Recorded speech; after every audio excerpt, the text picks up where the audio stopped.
அத்திக்கடவு அவிநாசி திட்டக்குழு பாராட்டு விழாவை தான் புறக்கணிக்கவில்லை என முன்னாள் அமைச்சர் செங்கோட்டையன் விளக்கம் அளித்துள்ளார். கோவை மாவட்டம் அன்னூரில் நடைபெற்ற அத்திக்கடவு அவிநாசி திட்டக்குழு சார்பில் அதிமுக பொதுச் செயலாளர் எடப்பாடி பழனிசாமிக்கு பாராட்டு விழா நடைபெற்றது. இந்த நிகழ்ச்சியில் முன்னாள் அமைச்சரும் சட்டமன்ற உறுப்பினருமான செங்கோட்டையன் கலந்து கொள்ளாமல் புறக்கணித்ததாக பேசப்பட்டது. இந்த நிலையில் குள்ளம்பாளையத்தில் நடைபெற்ற நிகழ்ச்சியில் கலந்து கொண்ட முன்னாள் அமைச்சர் செங்கோட்டையன் செய்தியாளர்களை சந்தித்து பேசினார். அப்போது எம்ஜிஆர் மற்றும் ஜெயலலிதாவின் உருவப்படங்கள் இல்லாததால் நிகழ்ச்சியில் கலந்து கொள்ளவில்லை என்று தெரிவித்தார். சார், இந்த அத்திக்கடவு அவனாசி நேற்று பொதுச்செயலாளர் கலந்து கொண்ட நிகழ்ச்சி நீங்க புறக்கணிச்சுதான் ஒரு குற்றச்சாட்டு இருந்திருக்கேன் சார்.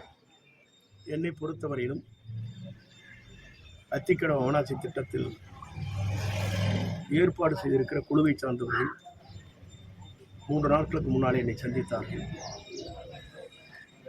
சந்திக்கிற போது அவரிடத்திலே நான் வைத்த வேண்டுகோள் என்ன என்று சொன்னால், எங்களை உருவாக்கிய புரட்சித் தலைவர்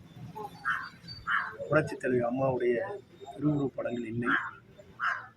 எங்களிடத்திலே கலந்திருந்தால் நான் அதை உங்கள் கவனத்திற்கு கொண்டு வந்திருப்பேன். நான் பல்வேறு இடங்களிலே இந்த தட்டிகள் வைக்கின்ற போதுதான், டிஜிட்டல் போர்டு வைக்கின்ற போதுதான் எனக்கு கவனத்திற்கு வந்தது. ஆகவே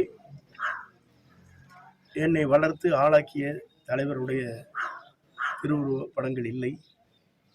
அதே நேரத்தில் இந்த திட்டத்தை கொண்டு வருவதற்கு 2011 அம்மா அவர்கள் இதற்காக நிதிகளை வழங்கினார்கள். 3,72 லட்சம்.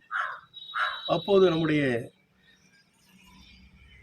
நம்முடைய பொதுப்பணித்துறை அமைச்சராக இருக்கிற ராமலிங்கம் அவர்கள் அதை ஆய்வு செய்வதற்கு உத்தரவு வழங்கினார்கள். ஆகவே இந்த பணிகளை துவங்கிய நேரத்தில் இந்த துவங்குவதற்கு அவர்கள் அடித்தளமாக இருந்திருக்கிறார்கள். ஆகவே அவருடைய படங்களாம் இல்லை என்று நான் அவரிடத்திலே கவனத்திற்கு எடுத்து சென்றேன்.